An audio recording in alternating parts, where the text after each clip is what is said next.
great from you. You said, what is my real purpose in life? What is my passion?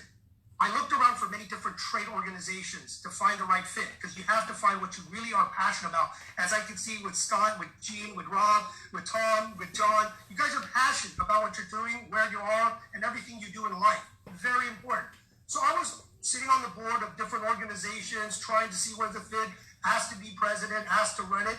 But I said, it didn't feel right, and I'm not one to do anything that doesn't feel right. Then I found AREAA. And I always said on my speeches to the national and also to the regional, I found AREAA by mistake. I missed out a friend. I was trying to call my friend who was running the region for CCIM. And instead, I called Peter Park, who was the AREAA local president for Los Angeles. And I was just on the phone talking to him. And I go, oh my gosh, I'm talking to the wrong guy. Right? I don't know if you guys ever done that, but one day I was just so far down the line talking to the wrong guy. He convinced me, because I felt so embarrassed. I said, okay, let's meet. And he got me to go to an AREAA board meeting. And then he said, Jim, we need a commercial guy. We need someone that's active in policy. We know you do both locally. You know, I have a reputation in Southern California for that. And he said, we would love your help. And I said, okay, why not? Let me teach commercial. I love doing commercial, and I love policy. I joined AREAA. And like I told many, you start as a member, then you start moving up. You start moving as a vice chair. You start moving up again to be a chair. Then I moved to board of directors. And I was very fortunate to then be picked up by Ivan Choi, Carmen Chong, and Vicky Sabano to move up to a national level. And as you kept on moving up, you know, as your passion, enthusiasm starts growing, starts getting more infectious, you just get excited. You just go, yes, you know, there is no weekends. I just constantly do AREAA because it's just so much fun. And what could be better than working with the people you enjoy seeing all the time? So with that, when I was going to run for national president, of course I said yes, because I found out that many of my friends were now in AREAA. So I said, sure, I want to do it. And being national president, I said, wow, this is great. I was trying to beat Tom Chong's record because Tom was an Energizer bunny on steroids. I mean, I don't know, he had extra pack of batteries to go even faster. So I said, okay, I'm going to use Tom as my higher benchmark, and let me see if I can approach that. So I was running around the country. Every 3 days I was in a new city for about 3 months. March 13th, everything stopped. But the great thing is, like everything else, we adapted, right? AREAA said, okay, what do we do? And we adapted everything to virtual. Everything was virtual. Our virtual global summit, we did. We did our 5 regionals. We did a lot of local events. We're going to do our virtual policy. So with that, AREAA adapted so well to the technology. And I did tell people, and I'm sure with that, many of you, now we see more of each other than we've ever seen before, and so many more members, because I think we're all zoomed out. I think I heard you in the background. We gotta travel. We gotta go there. And Rob, we're gonna go visit you, because I'm going stir crazy. I need to go somewhere tropical and beautiful. but with all of that, you know, we just adapted, and you embrace technology. And thank you for letting all the minority leaders, all the multicultural leaders come to speak at your EXP World. I just want to give you a great shout out. That technology was wonderful. With all of the trade organizations, leaders, and presidents that we shared on stage, it was like we were right in a convention. And I like technology, and I like how we all adapted. But I tell you, one of the things I'll tell you about AREAA, yes, leadership, sustainable home ownership, the voice, the national voice for policy for the AAPI community, but AREAA has been giving back. Like Tom said, we've been doing it on the national level, the regional level, and the local level, helping our first responders buy PPEs, helping all of anyone within our community, small businesses, anything that we could do, homeless shelters, people in need, the elderly, people that can't go out, we deliver food, whatever we can to support our local community. So I said, with everything we're doing in AREAA, we almost basically put that on the back burner so we can serve our local communities and be great Americans, great people in America to support and help everyone. So I just wanted to say that, like Tom said, and I always follow the, you know, you have to do well to do good. And Tom, I'm following your footsteps. So thank you with that. Got it, man. That's fantastic. And we're just getting started. That's fantastic. So Gene, as you know, all three of these gentlemen are now with EXP, right? And would you have ever dreamed 4.5 years ago the reach when you made the decision to come on board at EXP, the reach that this would have had? I mean, I didn't know it would happen this fast. I think when I talk about dreams, and we all have to have dreams, right? I mean, I related so well with Tommy when I first met him because I did spend time in Guam. We talked about it, and he talked about his adventure and immigration. I related so well, right, to that. But I knew that a new system had to be made for brokerages, and I knew this virus thing, as we've been talking about for months, by the way, I'm in Dallas right now, to give you an example, Tony, right next to the office that I spent 22 years with. And I drove by the building. It's 6 stories high and it's vacant. And there's not one car in the parking lot. And it looks like I'm going through, I went, what is this? Right? And it just hit me. It's a big rude awakening to all brokerages in them all over the world. Yeah. We're going to have to go virtual. So did I expect it to happen this fast with these gentlemen? No. When I read their bios, I'm like this every week. I'm like, I get to work with these folks. But I knew our industry needed a change. And Robbie and I talked about it 5 years ago when we met. There was a change needed from the brokerage on down. And that's what we're providing. So thank you guys. I'm just in awe every time I meet with them. But energy level, I knew the Far East because I knew that area a little bit more than I did other parts of the world. Would adapt to this model quicker, faster. I want to get your guys' take on that.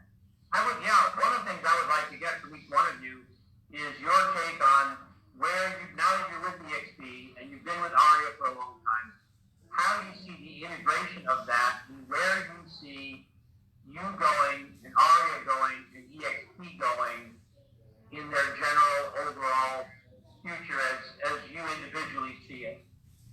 No, let me tackle that right now, Rick. And so when you look at organizations, you can have great structure, you can have an innovative strategy, you have new, but it really comes down to the people. And one of the things that you had mentioned, I was at AREAA at the beginning 17 years ago. Tom has been here for a while, and Jim also, but more recently. But what helps an organization grow is you don't get stuck in what it was at the beginning. You keep evolving and changing. And the reality is what Tom has done, what Jim has done and is going to continue to do to bring in the commercial piece within AREAA was way beyond anything that Alan Okamoto and I could have really envisioned. We wanted it, but how do you get there? And all of a sudden you have that enthusiasm and people emerge. You know, what happened in today's Facebook Live presentation is exactly representative of the type of attitude that's needed. There were some technical difficulties. And we said, well, let's stop and then enter. But really it was pause and reboot. That's how we handle technology. Pause and reboot. And the reality is that if you have an organization, whether it's AREAA or EXP, that's nimble like that, doesn't get stuck and say, darn, but find a way to say, okay, this is what we got. What can we do to make it work? And in fact, how can we leverage this to make it even better? The reason I joined the company, and Tom and I had talked about it for a long time, I was skeptical. I said, yeah, right, another business model. I've been around the business for a long time. So I did a deep due diligence. And what I found with the company was that, yeah, the reality is, and I do a lot of work in Asia and stuff, and artificial intelligence and where the other countries are sort of taking this. And I said, you know, this virtual office thing is the reality of the future. And the people in it is what really moved me to say, yeah, this is the company that I want to be part of because this is where my industry is going. And then it was completely validated in March because now the entire world recognizes this is it. Yeah. Now, I'll share one thing that there's a part of AREAA called AREAA Global. It's the for-profit subsidiary of AREAA. And it has direct business relationships with a lot of real estate companies and developers across the world. And I had a conversation with a friend of mine, Harry Liu, who owns a big master franchise in China, and he said what happened after the shelter in place that China had was all of a sudden people were starting to view properties virtually. That transactions were made, and once it opened up a little bit, transactions were being made virtually. And so the reality is, what better platform than what already exists within this company to do that? So if anything else, what COVID-19 did was it totally validated a business decision that I made. So thank you all. Thank you. But John, thank you for those words, right? So yeah, guys, going live is for me, for all of us, always a rush, right? The adrenaline is running, and we're all fired up, but things do go wrong. And that story, I think, resonates with all of those who have succeeded and succeed in a big way, because if you succeeded, you've also failed along the way. And it's quite okay to fail along the way. As long as you get back up and you keep doing it again and doing it again and doing it again, you're going to get better at that. Next time you find adversity, you're going to crush right through that wall, right? I mean, last night, it's funny, I did social distancing. I hung out with my friends 6 feet apart in front of a fireplace, a campfire outside. And, one of the guys got criticized by somebody else that they were hanging out with us, right? And he goes like this. He goes, you know what? You don't know me. I crossed the Atlantic Ocean from Vietnam to go to live through the pirates to get to the United States. COVID-19 is not scaring me. Am I being cautious? 100%. Do I have my mask and my gloves and I wash my hands? 100%. I freaking crossed the Atlantic Ocean to come here to the land of opportunity. I'm not going to get scared about this virus thing now that I've been educated, to be clear, right? I'm educated, right? And so I think that's sort of the John, you said it here, right? We need to be nimble. We need to stay agile. And this program is called Built for This. As long as we stay nimble and we continue to reinvent ourselves, we're going to continue to thrive. And today's conversation talks about growing nationally, growing internationally, and going global, right? Just to give you a perspective of sort of who the AREAA, who the AAPI population is. I think it was really help our audience, in case they don't know. Really quick bios.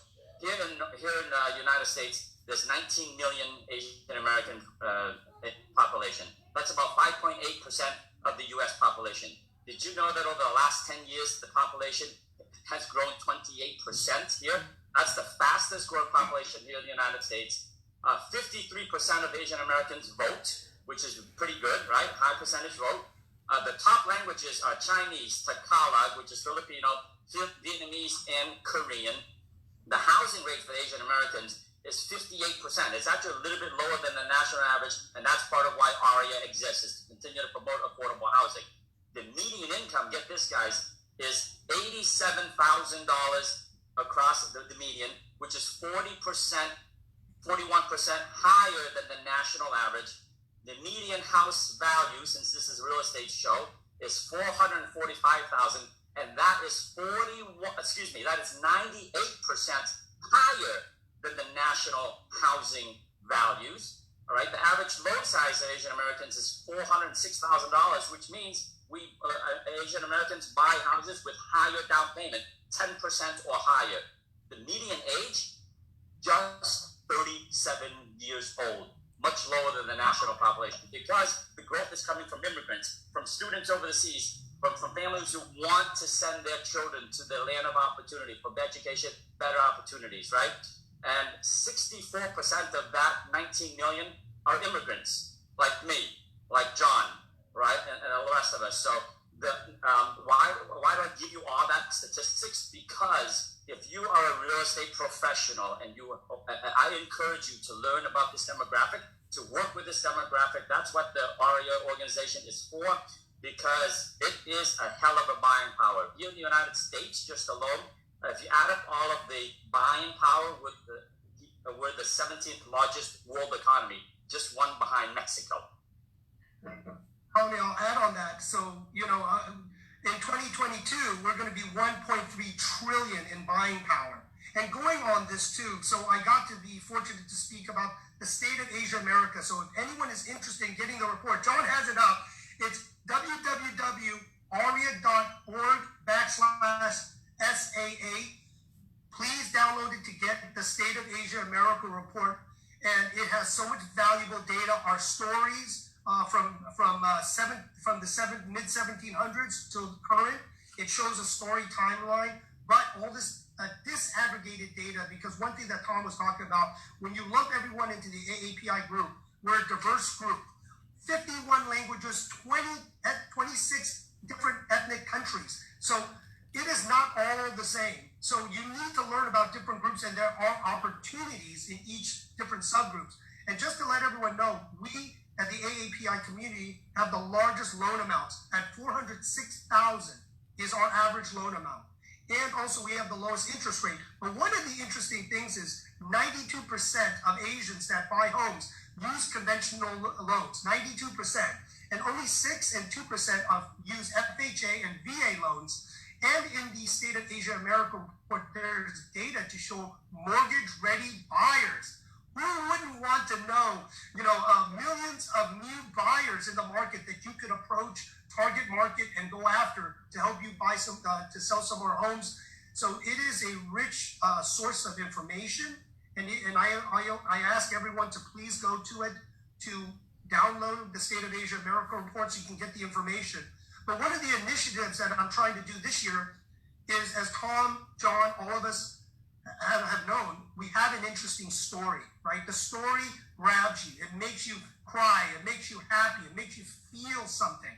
So we wanted to do the 100 Voices for AREAA this year so everyone could tell their story. How you immigrated to America. Or did you just go to college in America like my dad? My dad went to the University of Austin, Texas, got his PhD there, and then I was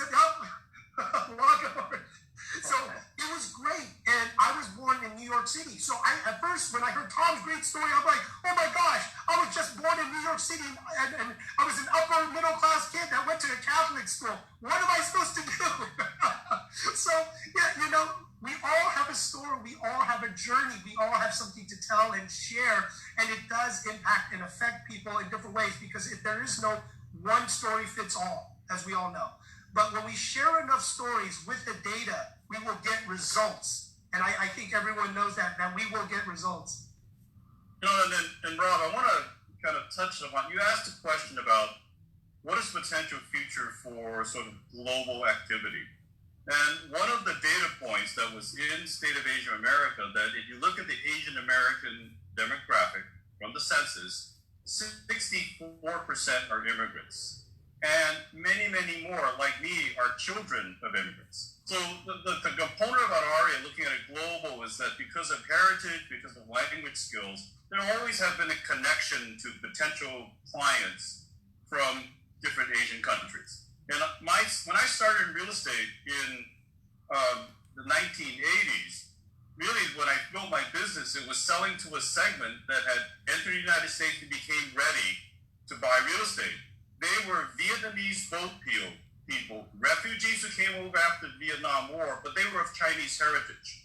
And when I started, I found a segment nobody else was working with, and I sold a ton of property to them in an area that was might have been called dodgy in San Francisco.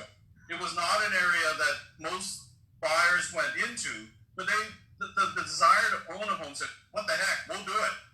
And families got together, saved them when they kind of went in there. So because of that, my wife is from Taiwan, so we've always had clients internationally. But where I see the real growth potential for global real estate, and I'll segment it in that there's commercial. Commercial has had incredible data. Large real estate companies, data firms have all kinds of data on the real estate market. Well, there's not much residential. And what I have found, in fact, is through the AREAA system and our members, because so many of us actually do business with China, just on a WeChat social group, we're getting data like crazy about the residential side of it. So that's kind of one way to look at it. I close friends with a guy named Hite Zares. He is the senior economist at the International Monetary Fund, and his focus is on the housing market. He's one of the few guys that actually does some data on sort of the residential market. So I'll segment it a different way that I think where the real opportunity is. For the last 10, 12 years, it's been inbound. A bunch of rich people from Asia are going to bring their money and buy in the United States. To an extent, that will continue, but it won't be the same as it was before. So I think that my business, and I looked, and a lot of AREAA members are looking outbound. So people from here buying elsewhere. I think that's a tremendous opportunity. I think, Rob, you're in Puerto Rico. I suspect that you've done some business like that. But the reality, I think, is now, and what this model of this company does, is people buying real estate in their own country. And so basically, it's inbound here, it's outbound there, that's really supporting people gaining financial stability through real estate wherever they are. And I think that this model encourages that because you're not going in there just to market to move, which is a segment of the business, but the vast majority of the business, when the opportunity to buy and own real estate exists in a country, is where I think that we can support individuals who want to do that in their own home country. That's super exciting for me. I love that, John. And John and I talked about this extensively, right? This platform that eXp Realty has through Rebella, and with all this technology, Zoom and GoToMeeting, everything else, guys, gives us that ability to really grow without borders, to really have real-time conversations, to really connect and capitalize on that, like in the moment, right? Yesterday I was on the phone with some virtual assistant companies trying to vet out the best virtual assistant company that will give me resources to be on Zoom like this, so that I can have a conversation with someone in Japan, and I don't speak Japanese, and I can have a conversation with someone in Chinese and all the different dialects. I'm trying to find one company that will be here to help me translate and be good translators so that we can do business. I don't have to fly 24 hours there and 24 hours back to do business with this technology. And with Rebella, boy, what happens one day when this cloud-based technology, what Glenn Sanford's built, is able to translate real time. If I'm typing in English, it translates real time in Japanese, and vice versa, and it comes back to us. How incredible would that be? And we are leap years ahead of all the competition in terms of having that technology. And Tom, I'm going to add on this. So commercial, and I'll wear my Sperry hat. So I'm not with all of you guys, but I am president of Sperry Commercial Global Affiliates. But one of the things I'm learning a lot from what you guys have been doing by going to your eXp world and the breakout rooms that you have and all this, because commercial does lag residential on what it does. But there are things that what the residential world has been doing, which you guys are leading, trailblazers, that the commercial can learn from and adapt to. And that is the one thing, but you got to be open-minded, flexible, and really like what everyone's doing here is adapting, right, to the new situation, to the new normal. And commercial people need to do that too. Because when you talk about international, there's only so many luxury homes that everyone could buy. Many of the big projects and products are commercial real estate. They buy it to be owner-occupied. They buy it for investment purposes. They buy it either for EB5. There's so many things that they buy commercial for. So I always said the international luxury and commercial, it is the same clients around the world. It's high net worth individuals, it's corporate entities, institutional players, funds, and all play, it's in the same three kind of buckets. And it is so interesting, and that's why I love following you guys and stalking and watching all five of you and everyone else in each because I'm like, what else are they doing? What else can commercial use to adapt?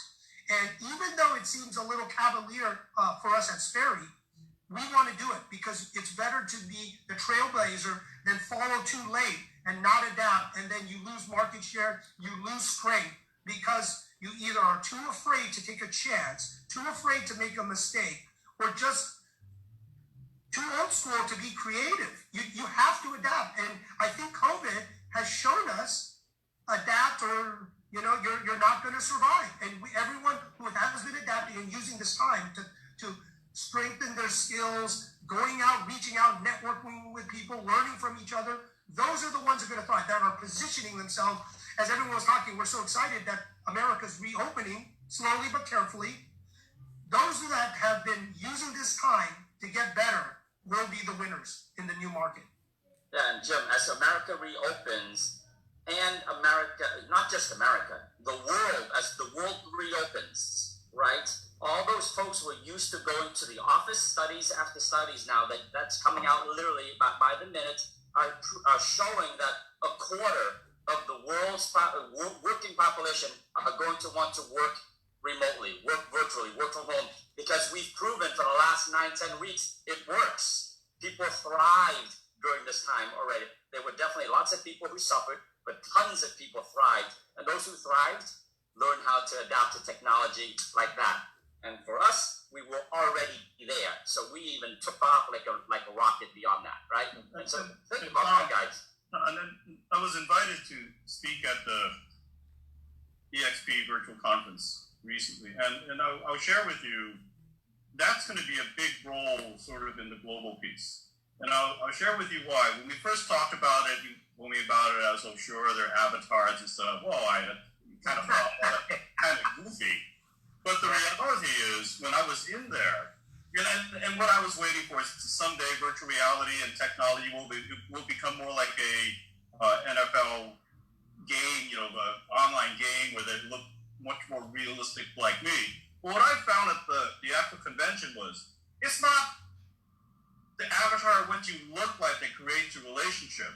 It's the ability to actually interact. And very quickly, yes, it got me into it. I can personalize myself, and it made it a little more comfortable. But once I was in there walking around talking to people, the whole thing melted away. It became just a relationship because you're interacting with people. So real estate is location, location, location. It's all a relationship business. It allowed that. It was an eye-opener for me that it didn't really matter. I could see right past that. I was just talking to people and getting to know them. International real estate. I was the National Association of Realtors chair for the International Networks Advisory Committee almost 20-something years ago. It was basically the online associations and the relationships. And they thought you do global, what it means, you got to have a big travel budget. You got to be able to fly to different countries regularly. It takes a long time. And while there is value, that will continue to be true, it's not the only way to make connections. And all of a sudden, I think that as a world, we're comfortable. Yes, we're going to fly and shake hands and, have a cocktail together, shake hands. But it's going to be that culminating moment. The actual conversation is going to happen now via an Etsy like we're doing right now. And that's a game changer for how global real estate will happen. So it's very, very exciting to kind of sense that. And in reference to what you were saying, Tom, even right now, within the United States and definitely within other countries, I think Israel and China both have development of this, where the equivalent of Google Translate, which is fast, it's not just that it will translate for you as you speak. As with 5G, especially with that bandwidth, you speak, it translates what you hear. It's like Star Trek Universal Translator. And when that happens, whether it's on a website or on a mobile device, all of a sudden, it's like, I use that example, the avatar, looking past that in relationship, is looking past the language barriers to just ideas exchanging, emotions exchanging, and that is going to make the entire world a global real estate marketplace. Hey, I gotta jump in here. I was watching Zuckerberg this week. I don't know if you saw. He was on TV a couple times. I don't know who Zuckerberg is. Oh yeah, Facebook. He said, "Well, the problem is, everybody works from home, but he goes, we've got to develop a technology where we can have water cooler chat." I went, "That's us. We have water cooler chat." I mean, I go in there. I remember one day I went in and Tom was behind me, and Tommy goes, "Gino, how you doing?" And we're avatars, but he's going, "Gee, what's going on, man?" And I'm sitting here going, "This is cool. It's water cooler chat." So we really do have, Verbella right now is going crazy, the company that we own. So I think we have that technology to have the water cooler chat, not just meetings or not just presentations or just not, So I think what you guys are talking about is going to help us. And with the technology of 5G, right? Now I can talk to somebody in the Philippines, in the Philippine language. They're going to understand me. They won't understand my jokes, but it's okay. I'm going to say something. I want to kind of change gears real quick, because we've established, I think, that this format, we call it Verbella. If you haven't ever been in there, Verbella is the campus that everyone is talking about now that EXP uses for its business every single day. We've established that that's going to really just, get rid of any borders. I mean, it's going to be one real estate company worldwide eventually, right? I mean, languages, the barrier is going to go away. So we're going to be able to do business everywhere. We can see this. It's really easy to vision this because we're really already doing it. So my next question is, okay, that aside, because now we've got a way to communicate. Now we have a way to interact. Now we have a way to all get together with multicultures and countries from around the world. We know this is going to happen. How is the rest of the world? Because what we also know is when Gene Frederick came on board 4.5 years ago at EXP, there were 400 agents. Now there's 30,000, fastest growing real estate company ever, just right here. When this goes global, because of the model, because of the things we know, because agents get stock, and because of the incredible revenue share opportunity that we all get to participate in, and it's changed our lives in a vast way, how is the different countries, how is the world, where are those opportunities going to open up first in your mind, and how are they going to respond to that opportunity when they see that in other countries? And I'd like to start that with you, Jim Wong. Thank you, Scott. I was thinking, so we're still doing it the old way at Sperry by growing our offices. So we just signed up Mexico. We're working on Canada. We did MOUs around the Pacific Rim, but it's still the old school, slower model. And I'm always learning of what you're doing and cutting edge with residential and EXP and Verbella, because it is very fascinating and interesting, especially with translators. If that was able to be done in commercial real estate, it opens the playing field for almost everyone else in the industry, the smaller players. Because a lot of times, because you needed a lot of money, like you said, for traveling, offices on the different countries, that's why the top CBRE, JLL, all of the big firms had an advantage. With technology, translators, and connecting this way, you just jump on a Zoom call, you could build relationship, you transfer documents, you could speak to each other instantaneously. Now there is no border for commercial real estate. The competitive advantage of what the big firms had is gone. And that's what I see so fascinating in watching this. And I love technology. I know one day, and I hope to come back one day to speak again at the EXP like I did at, I think they called us the Fabulous Five. But where we're all wearing virtual goggles and we are literally there, walking around, seeing, your scanned body. And it really is like you're going to be there, right? By using the VR, AR type of systems. I don't think that you guys are a far stretch from that. And having it translate instantaneously so we're all communicating in our own language to each other. I'm so fascinated and excited for the future of where this can be going. So where do y'all see the numbers of agents coming aboard internationally based on what you've seen? You've seen what's happening here in the U.S. as we're gathering momentum. I mean, realistically, you guys are in touch internationally much better than we are. Where do you see numbers of agents joining EXP, if you will, that EXP experience? I'm gonna get a little bit geeky because I've been engaged sort of in this piece of real estate for a long, long time. And over the years, from an association standpoint, the realtors have tried to basically take the model we have and put it in other countries. And oftentimes the other countries are very excited to kind of get an MLS and wow, exclusive listings. But the reality is it doesn't penetrate immediately. And because each country's business practice and culture is a little bit different. The same with the real estate companies. Many companies have tried to enter different markets, but you can't necessarily take a model that works here and translate it to another place, to a business that's done completely different. There's a different price point, there's a different compensation point, and all of a sudden the numbers that we run to get ROI may not work. And that's because a lot of the companies have taken what we have here and just say, oh, it's got to work over there. And sometimes it does, sometimes it doesn't.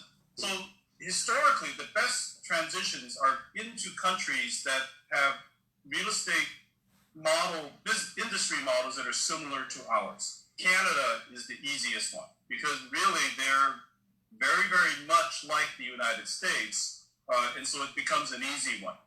Other countries like that have formal license programs and stuff work where you have a client is related directly with an agent to the company as opposed to the company, and they work down with all their agents who are employees of the company. That's a different model.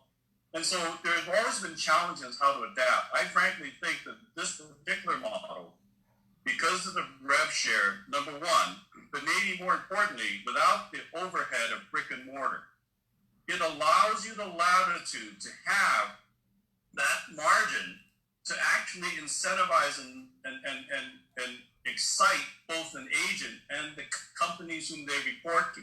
So even in a country where you have an employer-employee relationship, maybe with some bonuses based on production and stuff like that, this model, and not necessarily exactly as it exists now, but with some appropriate tweaking, will fit even for companies where you have a employer-employee relationship. Because the ultimate benefit, basically the bottom line, the net to the owner, can be beneficial rather than just kind of a company kind of orientation. So I think that's where the possibilities are. But as far as what the opportunities are, it probably will be countries like Canada, maybe like Japan, which kind of has a real estate industry. The places like China, with this tremendous opportunity, are going to be a work in progress. But I think that, frankly, the model that exists in this company has the best chance of being able to kind of blend and adapt. And the reason I say this is that, in addition to the stuff I've done, I worked for a company called Compensation Master. I was a consultant for almost 20 years with them. A company based out of Charlotte. What we did was we worked with any company that is commission-based as far as compensation, but primarily real estate companies. We worked with some of the largest in the country. We worked with, at that time, the largest real estate company sort of in the country, 18,000 agents, 5 states. And what we did is we went down and redid their commission plan so they were incentivized. But what it did was actually take away all the junk that most real estate P&Ls have, like country club membership, and took it right down to the core business, found out what your actual net contribution of each agent and made it sort of the same for everyone. And what we found is that a company's expense structure can be the same, but if their revenue structure is different, one company has all their income coming in from 10% of the people versus 50%, it completely changes the contribution of each one. But the bottom line to that is you've got to be able to have an agent be incentivized to do the work because they don't feel in competition with the owner of the company. They don't do it in competition with all the other agents that are getting by.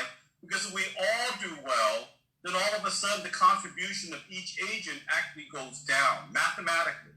And I think that this company does the same thing. You're incentivized for everybody to do well. It's not, I'm going to be the top producer. Ha, I'm better than you. And I want you to do well because if you do well, I do even better.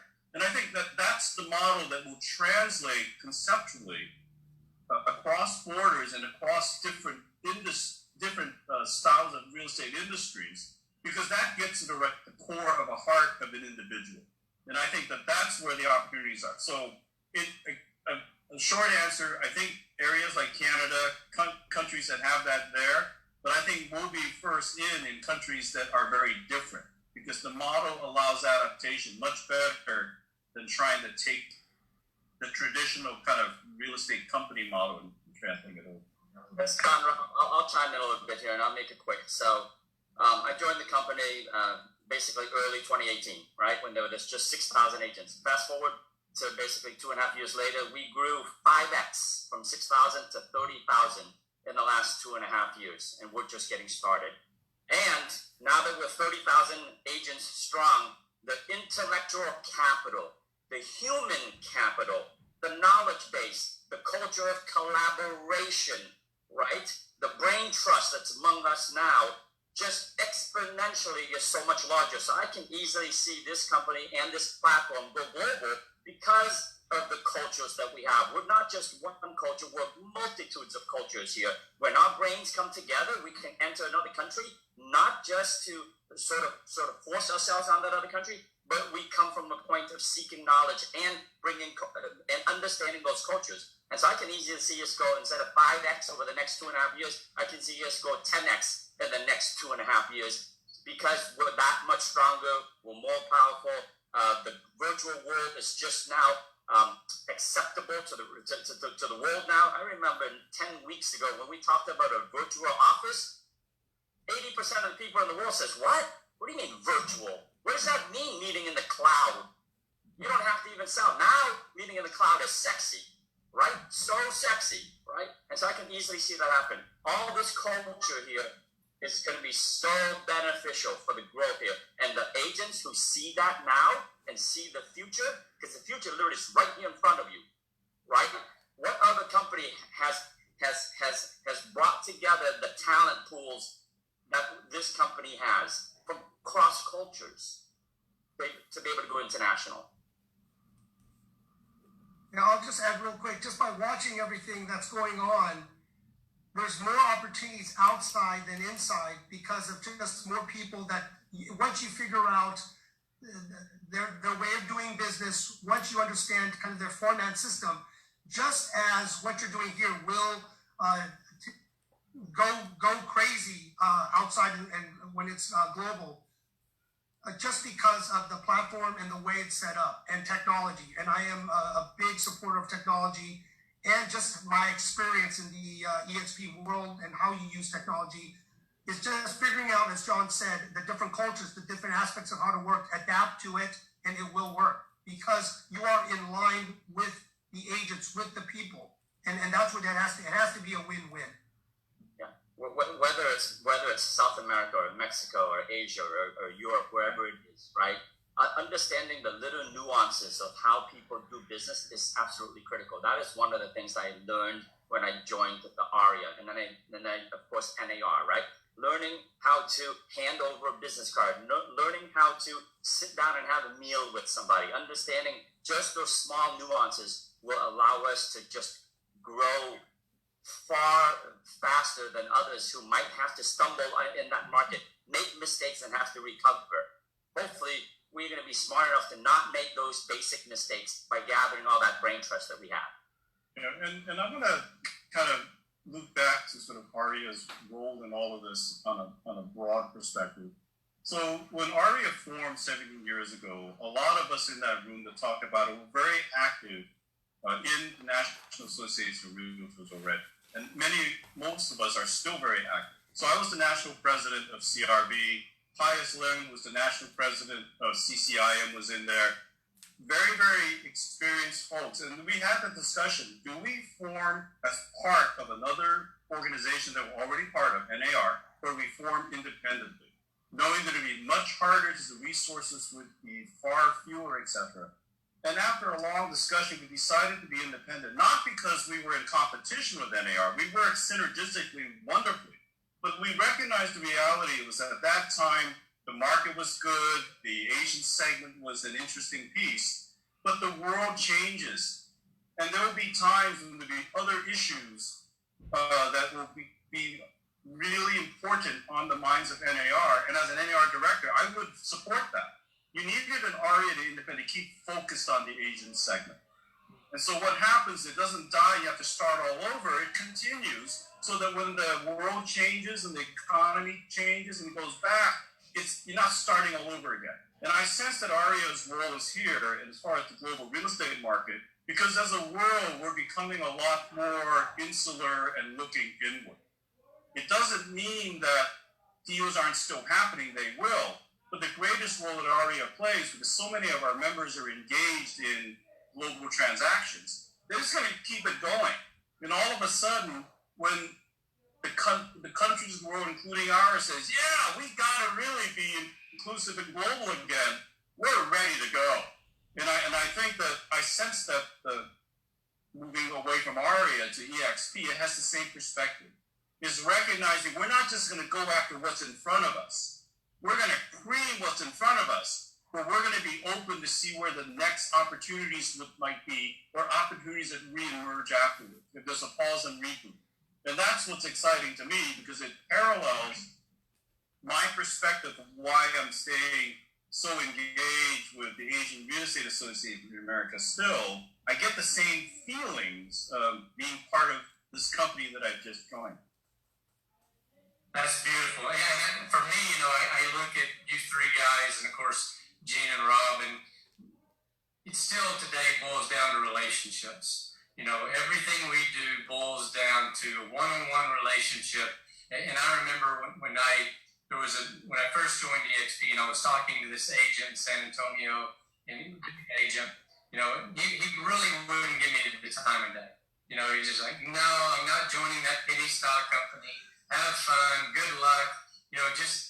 But I was persistent. I'm like, man, you just got to look at it. He looked at it. He's like, it's just not for me, not for me, not for me. And I don't know, 2 years later, I see on Facebook that he's joined EXP. And I'm like, man, what happened?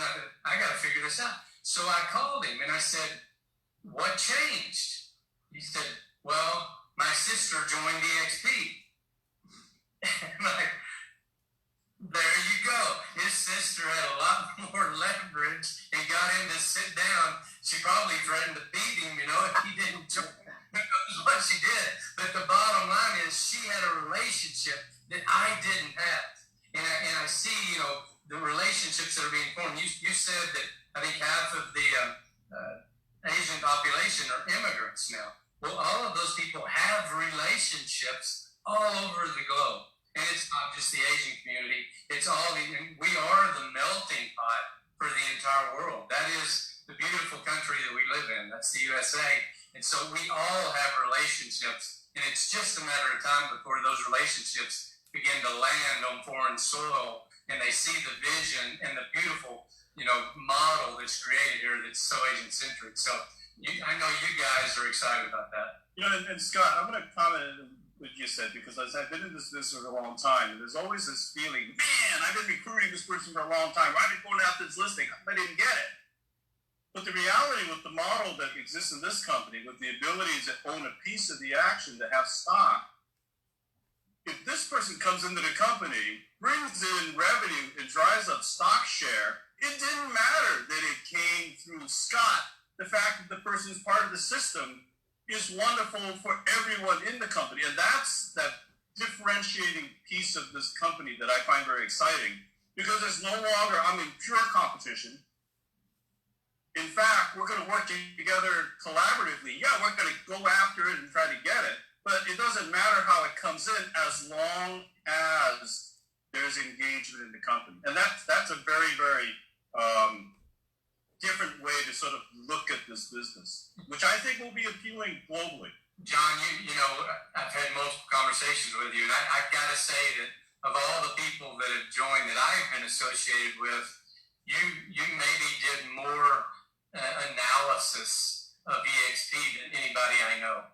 Matter of fact, you probably know the model better than the five of us combined, because analysis. And so, I commend you and respect you for that. But just the fact now that you're saying with your own voice that you're here, I think just has so much credibility across the country with the hundreds of thousands of relationships through the people and that they have. And I know that that's only going to benefit you and your family. But what was the main reason you made the move when it came right down to it? Because I know you did a tremendous amount of analysis.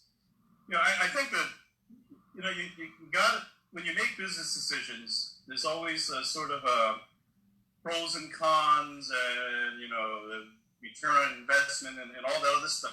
Feeling that you have to give something up to get something you want. And I did the analysis because I tend to be skeptical, and I kind of want to dig down in great detail.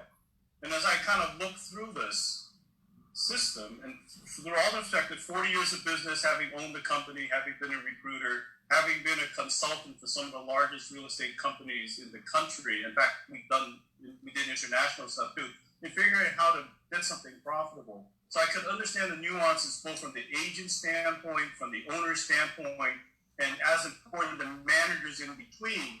With kind of all those metrics, I couldn't find anything that I could be unhappy with this model. And that's very, very rare. And that's not just hype. I mean, I fought this thing tooth and nails. I've fought it. No, it can't be. It's silly. It's stupid. It can't be. It can't be.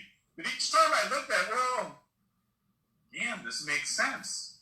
Gee, this makes sense. And I think that's what kind of allowed me to sort of give in to my guts and my head at the same time, but despite the skepticism. So, and I'm, since I've been part of it, nothing's been, all I thought, it turned out to be real. I mean, it felt real when I was going into it. Now I'm part of it. It's real. Just the fact that I'm here with the three of you guys and with the three of my peers having this conversation is not that common in the business world, where you can have this relationship up and down the line. And that's very, very exciting to me. And that's where I think that's the primary reason that this kind of fits at my age, was in my 6th decade, and having lived a little and finding what I want ultimately. This was it. I was seriously thinking of maybe, okay, it's time to kind of relax and just hang out. And I got excited again. It felt like when we started talking about AREAA 17 years ago, wow, this is cool. And with AREAA, it still feels cool, especially with folks like Jim and Tom involved. And I feel the same way about the company. Hey, John, you have a very similar story to Rob Flick. He came out of retirement too. We're not going to let you retire, man. This is too much fun. Yes. We're going to take this thing international. Think about the lives and the businesses you're going to be able to impact, John. Right? And we're so excited to help you with that. And Tom, I'm so excited to promote AREAA here, because I hope with all of your reach, we can get more people to be interested and engaged with the AAPI community and joining AREAA, because that is a great way that people could really learn about the AAPI community, and now globally with the AAPI community, because there are AAPIs all around the world, and it is great to learn from what we have here and make those connections. So I do hope everyone, gets involved and joins AREAA, and also really downloads the State of Asian America report. Yes. I gotta say this, having been to multiple AREAA events now, if you like to have fun, I'm serious, if you want to have fun, go to an AREAA event, because they know how to have an event. I have never been to any real estate events like you guys put on. I mean, it is just, it's truly incredible how you guys work together. I know at EXP, we're going to all learn so much from having you guys be involved, because you're so organized, the machine runs so well, and your events are through the roof. I mean, nothing I've ever experienced like your events. And so if someone is listening and they want to get, or maybe they're watching the video, and hopefully everyone on the show is sharing this right now. So if you haven't shared it, please hit the share button now. Share it share it across Facebook. We don't want Facebook to block us like they do some other videos. So hit the share as many times as you can and get it out there. But if someone's watching right now and they want to get more information on AREAA, where should they go? So Scott, thank you. Go to www.areaa.org. Again, that's www.areaa.org to get more information about AREAA and download the State of Asia America report. So thank you for that opportunity to really promote AREAA, because it is a great organization. And we always said, you come in for different reasons, but you leave as a family member, or you actually stay as a family member, because no one leaves AREAA. So thank you for that opportunity to promote AREAA. Yeah, I've met so many wonderful people since joining your organization.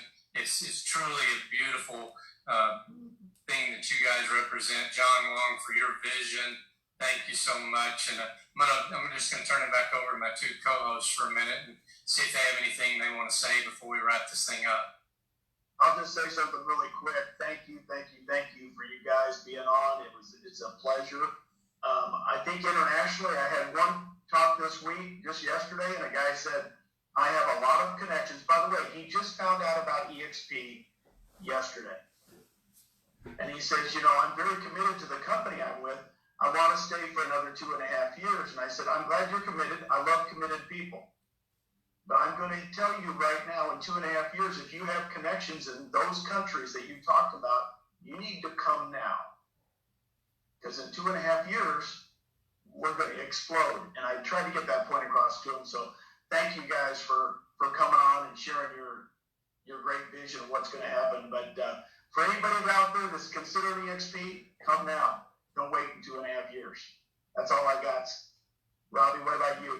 Yeah, I was going to say, I believe like what Tom said. We 5X in the last couple of years. Massive, that's 30X in the last 4 years. To see what's happened and see where we're going. This last week, I was on a phone call with 100 offices in Germany. And now, it's a normal conversation. Don't know how we're going to plan it yet, but I think it's something I want to recommend. You start getting those kind of conversations going, and like you mentioned, there's going to be, like John mentioned, some of the European countries operate more like we do here in the United States, so it may be a quicker, easier fit. But when we're having people that represent organizations such as yourself or very large companies that are saying, this is really, really a possible thing. It's going to be good for all the agents, not just the owners. And I know they're jockeying, and what Gene said is, don't think about coming later. Truly, coming now, because the people that come now are going to be the ones that really are going to really develop different parts of the world quite quickly. I believe. I think that the difference that we'll see in the next 2, 3, 4, 5 years, it will almost be like a complete reinvention. We remember what we had here the first time we did a virtual event, and we had almost 10,000 people. Maybe we had a little more than 10,000 people. I think we'll have an event coming up where we'll have 50,000 people that will be on there. And it's very exciting to me when you're talking about the same vision I asked Michael Valdez last week. Wouldn't it be really cool if we had instantaneous translation in the world, where people walk into the world and we had instantaneous translation, and it wouldn't be Babel, it would be, you'd hear, you plug it in, you pick the language that you want, and when you speak, it goes into 50 other different languages. I really believe that's the future, and what you are telling me now, your organization encompasses many, many cultures, many, many languages, and that the technology seems to exist somewhere in the world. Putting this together, I think, is a natural progression of the model of the company, as John said.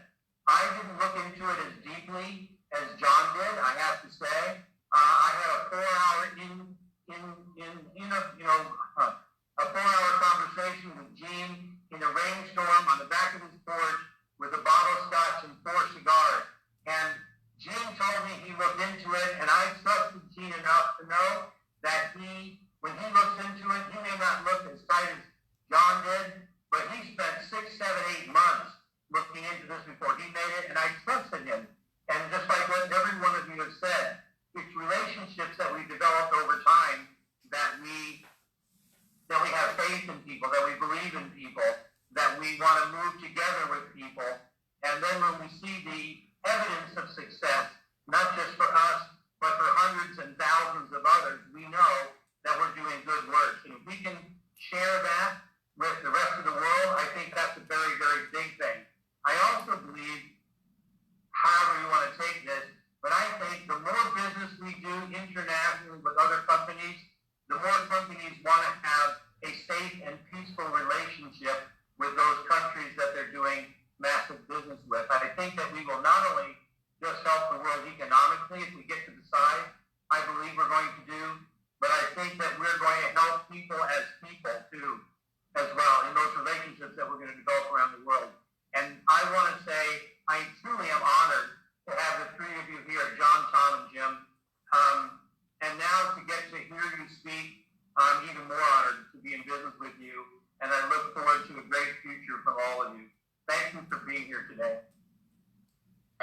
Thank you, guys. All right.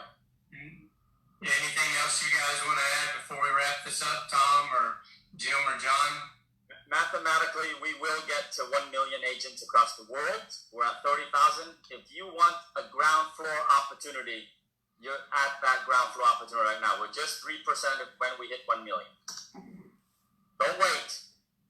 That's beautiful.